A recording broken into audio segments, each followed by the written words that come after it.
नमस्कार प्यारे विद्यार्थियों, DAV model public school Hindi ई कक्षा में आपका स्वागत है। आज मैं आपको कक्षा 10वीं में बड़े भाई साहब के भाग 3 पढ़ाने जा रहा हूँ। आइए एक सुंदर विचार के साथ हम आज की कक्षा प्रारंभ करते हैं। मुश्किलें हमेशा बेहतरीन लोगों के हिस्से में आती है, क्योंकि वे लोग ही उसे बेहतरीन तरीके से अंजाम देने की ताकत रखते हैं। अर्थात जो कर सकने में सक्षम है उनको ही लगता है कि ज़्यादा मुश्किलें आती है, और सही बात है कि वो मुश्किलों का सामना करके आगे बढ़ते ही चले जाते हैं। वैसे ही आप अपनी समस्याओं को भी दूर कर सकते हैं।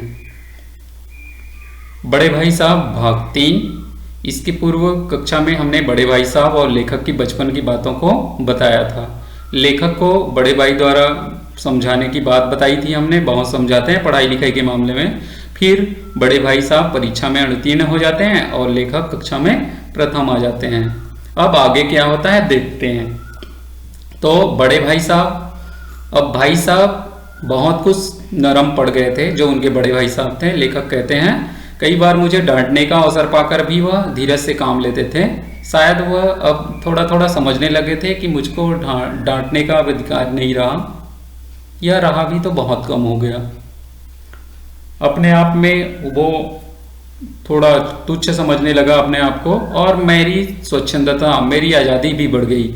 मैं उनकी इस अच्छी बात को समझा और उनका अनुचित फायदा उठाने लगा, और मुझ में एक धारणा सी बन गई कि मैं तो पास हो ही जाऊंगा, पढ़ूं चाहे ना पढ़ूं, तकदीर मेरी पहलवान है। और भाई साहब के डर से जो थोड़ा बहुत पढ़ लेते थे वो भी अब तो बंद हो ही गया। अब मुझे कनकौवे उड़ाने का एक नया शौक पैदा हुआ। कनकौवा उड़ाना मतलब पतंग उड़ाना। सारा समय मैं पतंगबाजी में ही अपना समय लगा देता था, मगर बड़े भाई साहब का सम्मान भी करता था। उनसे थोड़ा नज़र बचा के पतंग उड़ाता था। पतंग में मांझा देना, कन्ने बांधना, पतंग टूर्नामेंट की तैयारी करना, सब एकदम गोपनीय तरीके से करता था। मैं भाई साहब को ये भी शक होने नहीं देता था कि उनका सम्मान करना और उनका लिहाज करना मेरी नज़रों में अब कम हो गया है। ये सारी बातें मैं चुपचाप ही कर लेता था। फिर एक दिन क्या हुआ, संध्या के समय हॉस्टल से दूर मैं कनकौवा लूटने के लिए, पतंग उड़ाने के लिए, पतंग को पकड़ने के लिए बेतहाशा दौड़ा जा रहा था। आंख मेरी आसमान की ओर थी, और ऐसे आसमान की ओर थी जो मंद गति से धीरे धीरे नीचे आ रहा था। ऐसा लग रहा था कि कोई आत्मा है स्वर्ग से निकलकर कोई मन में ग्रहण करने के लिए आ रहा हो।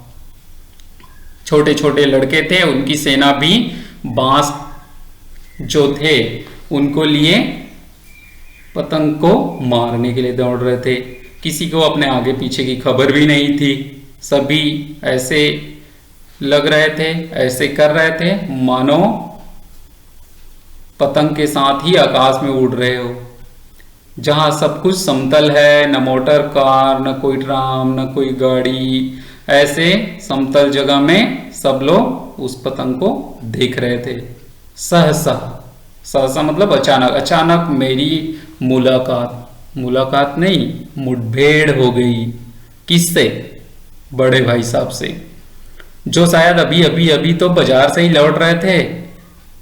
उन्होंने वही हाथ पकड़ लिया और बड़े उग्र स्वभाव से गुस्से से बोले, इन बाजारी लौंडों के साथ धेले के कनकौवे के लिए दौड़ते तुम्हें शर्म नहीं आती? तुम्हें इसका भी कुछ लिहाज नहीं है कि नीचे जमात में नहीं हो, बल्कि 8वीं कक्षा में पढ़ने आ गए हो, मुझसे केवल एक दर्जे के नीचे हो। आखिर आदमी को कुछ तो अपनी पोजीशन का ख्याल रखना चाहिए। ऐसी बात बड़े भाई साहब गुस्से से लेखक को कहते हैं। एक जमाना था कि लोग 8वां दर्जा पास करके नायब तहसीलदार हो जाते थे। मैं कितने ही मिडिलचियों को जानता हूं जो अव्वल दर्जे के आजकल डिप्टी मजिस्ट्रेट, सुपरिंटेंडेंट बन गए हैं। कितने ही 8वीं जमात वाले हमारे लीडर और समाचार पत्र के संपादक भी बन गए हैं। बड़े बड़े विद्वान उनकी मातहती में काम करते हैं, और तुम उसी 8वें दर्जे में आकर इन बाजारी लड़कों के साथ कनकौवे के लिए दौड़ रहे हो। बड़ी शर्म आती है। तुम्हारी इस कम अकली पर बड़ा दुख होता है। कौन कहते हैं ये सारी बात? बड़े भाई साहब कहते हैं गुस्से से छोटे भाई साहब को, तुम जहीन हो। जहीन मतलब बुद्धिमान। बुद्धिमानी हो इसमें कोई शक की बात नहीं है, लेकिन वह जेहन किस काम का जो हमारी आत्मगौरव का हत्या कर डाले। अपने आप में, अपने मन में समझ नहीं है तुमको। तुम अपने दिल में समझते होगे मैं भाई साहब से महज एक दर्जा नीचे हूं, अब उन्हें मुझे कुछ कहने का हक नहीं। लेकिन ये तुम्हारी गलती है बेटा। तुम मेरे से छोटे हो और छोटा रहोगे। मैं तुमसे 5 साल बड़ा हूं। कितना साल? 5 साल। लेखक कितना साल बड़ा था? लेखक के बड़े भाई उनसे कितने साल बड़े थे? 5 साल के बड़े थे। चाहे आज तुम मेरी ही जमात में आ जाओ और परीक्षकों का यही हाल है, तो निसंदेह तुम अगले साल मेरे समकक्ष हो जाओगे। फिर परीक्षक लोगों को भी बोल रहे हैं, अर्थात आज की जो पढ़ाई की समस्या, उस समय की पढ़ाई की समस्या थी, उस बारे में लेखक के बड़े भाई बात करते हुए बता रहे हैं कि परीक्षा का जो नियम है वो गलत है और तुम मेरी कक्षा में आ जाओगे। मेरे जैसे मेरे कक्षा में आने के बाद मेरे से अगले साल 1 साल भी निकल जाओगे, दूसरे कक्षा में चले जाओगे।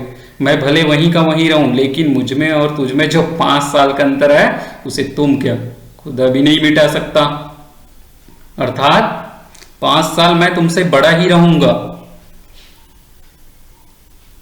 मुझे दुनिया का और जिंदगी का जो तजुर्बा है तुम उसकी बराबरी नहीं कर सकते। चाहे तुम एमए हो जाओ, डी फिल हो जाओ, डी लिट ही क्यों ना हो जाओ, मैं तुमसे बड़ा हूं मतलब बड़ा हूं और मुझको ज्यादा ज्ञान है। समझ किताबें से नहीं आती, दुनिया देखने से आती है। समझा?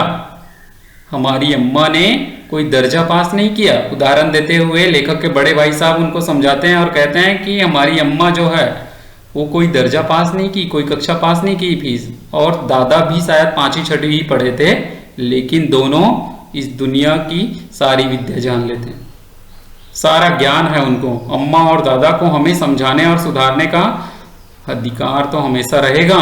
वो हमको समझा सकते हैं, केवल इसलिए नहीं कि वे हमारे जन्मदाता हैं। वो हमको जन्म दिए हैं इसलिए नहीं, बल्कि इसलिए कि वो हम इस दुनिया के बारे में अच्छे से जानते हैं, हमसे ज्यादा तजुर्बा है और ये हमेशा रहेगा।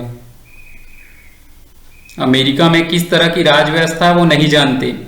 8वें हेनरी ने कितने ब्याह किए नहीं जानते, और आकाश में कितने नक्षत्र हैं ये बात भी नहीं जानते। लेकिन ऐसी हजारों बातें हैं जिनका ज्ञान उन्हें हमसे और तुमसे ज्यादा है बेटा। समझे? तो तुम ये बाजारी लड़कों के साथ जो उड़ा रहे हो पतंग, उनको बंद करो और पढ़ाई लिखाई में ध्यान दो। और मैं तुमसे बड़ा हूं ये तो जानते ही हो। ऐसा धमकाते हुए लेखक के बड़े भाई उनको डांट रहे हैं। कब? पतंग उड़ाते समय। बच्चों अच्छे से समझ आया होगा कहानी, है ना? किस प्रकार बड़ा बड़ा होता है और छोटा छोटा होता है ना? आपको भी अपने बड़े भाई का सम्मान करना चाहिए। आपसे बड़े हैं उनका सम्मान करना चाहिए। जो अनुभवी लोग हैं उनकी बातें माननी चाहिए। आशा करता हूं कि कहानी अच्छे से समझ आया होगा। कहानी के अगले भाग को हम अगले वीडियो में प्रस्तुत करेंगे। तब तक के लिए अपनी अभ्यास पुस्तिका में दिए गए प्रश्नों का उत्तर लिखेंगे।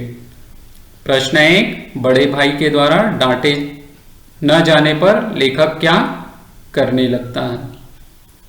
पतंग पकड़ते समय क्या घटना घटी? इसको लिखेंगे। बड़े भाई साहब अपने कौन से तजुर्बे की बात कह रहे हैं? और चौथा प्रश्न, यदि आप लेखक के बड़े भाई होते तो क्या करते? इसके बारे में अपने विचार प्रस्तुत करने हैं। तो यहाँ पर लेखक के बड़े भाई ने आज की जो शिक्षा व्यवस्था उनके बारे में बताया। लेखक के बड़े भाई ने अपने छोटे भाई लेखक है उनको समझाने का प्रयास किया। आशा करता हूँ कि इस वीडियो में आपको अच्छे से समझ आया होगा कहानी। अगले वीडियो में अगले भाग के साथ फिर मिलेंगे। तब तक के लिए धन्यवाद। घर में रहें, स्वस्थ रहें, अच्छे से रहें।